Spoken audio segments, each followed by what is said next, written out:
Most homes get dirty because the same mess keeps getting recreated. This video breaks down how repeat cleaning happens and how small changes can stop it permanently. But before that, there's an amazing giveaway in the video, so keep watching to know more. I realized something amazing about my home. I wasn't really cleaning too little, but what I was doing was cleaning the same parts again and again. So once I started changing why the mess was happening, the cleaning happened automatically. And today in this video, I'm going to be sharing those systems that will help you avoid repeat cleaning. All the cleaning supplies I've shown, whether it's for the kitchen, living room or those little mess zones, you can easily find them on the Big Basket app. Super convenient and everything is just a tap away. Most of the dirt enters the home from outside. Preventing it at the door reduces cleaning across every room. I like to follow what I call a double mat system. By that I mean not only put one mat on the outside but also another one on the inside. Another area we can bring dirt from outside is the balcony. So it makes sense to place a pair of slippers separately just for that balcony. I even have a doormat next to the balcony door just for the same reason. Now another thing that we always forget is how and where we keep our things once we come back home. So instead of dumping the bag on the chair, make sure to hang it on the right place, perhaps on a hook so that the home doesn't start looking cluttered even before you have settled in back home. So it's not just about the dirt we bring in, it's also the clutter that we sometimes create. The sofa arm or the handles catch a lot of dust, so being creative and instead of covering it simply, I'm using an armrest cover that doubles up and serves as a side table too. This keeps this most touch point super safe. Now that we are talking about high touch points, I'm sure all of us will agree that sofa is the biggest one. Now in order to cover a sofa where we sit, you don't need to invest in new covers. All you have to do is get a thick fabric or a thick bed sheet like this. Why I'm saying thick? Because this won't move that easily. Moving on to the section where we spend most of our day, the sofa seats are another section of the living room that tend to catch stains and marks. This way you can simply switch out the cover with another one without much effort. See, you can't even tell there's a spread on it.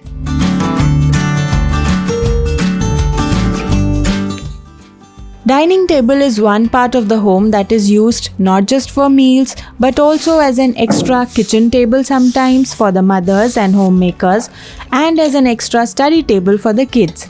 Covering it with either a dining table cover or simply a runner in the center will make sure you won't have to wipe clean the surface again and again. Now moving on to a simple change that avoids repeat cleaning in my case, and that is the use of wipeable or washable table mats or placemats. Make use of these mats while eating, but a simple wipe down with some cleaning spray and cloth makes it fresh and ready for the next meal in under 30 seconds.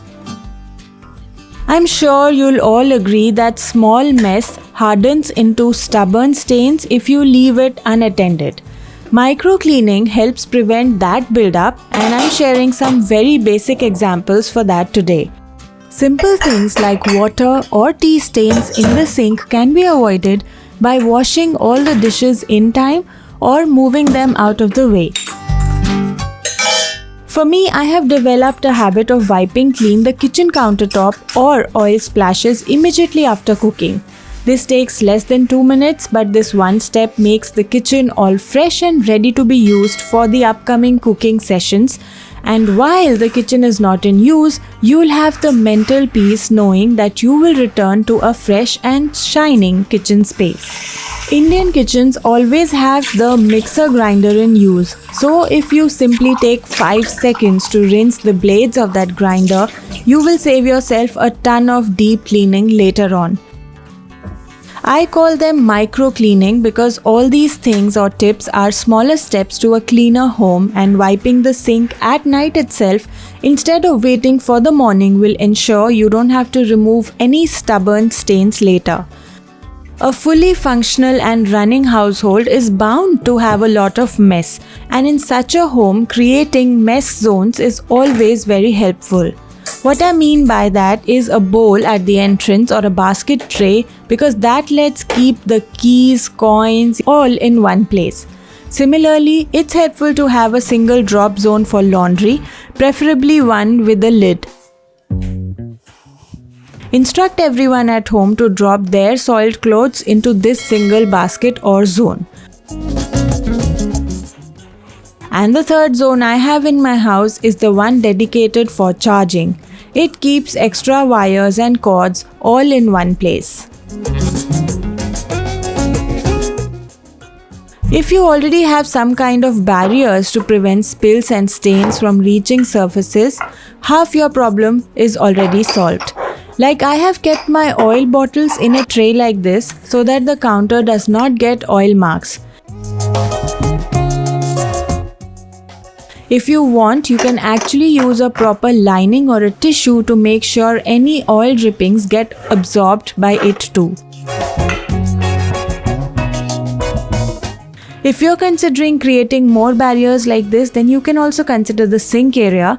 Use a dish drying mat such as this to keep your dishes dry, and along with that, I also use a mat inside the sink which helps to keep the sink scratch free. These small barriers together save a ton of time and avoid repeat cleaning in the long term. I call this my anti-repeat rule because anything I leave for tomorrow quietly comes back as double work. Mess left overnight doesn't just stay the same, it multiplies, and the next morning starts with tired eyes and unnecessary pressure. So now, before I go to bed, I do a gentle reset. Right after dinner, I clear the dining table, not in a rush, just slowly, one plate at a time. When the table is clean, the room already feels lighter.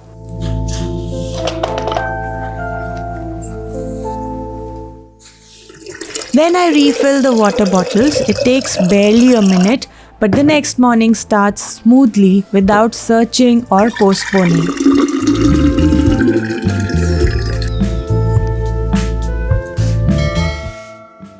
I quickly align the cushions and throws on the sofa, nothing fancy, just bringing things back to their place.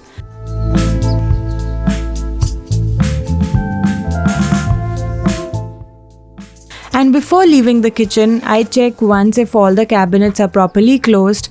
That tiny click of shut doors gives me a strange sense of completion. This small end of the day reset doesn't make the house perfect, but it makes tomorrow easier, and honestly, that is the kind of productivity I love. So with that, let's wrap up the video and move on to the giveaway question.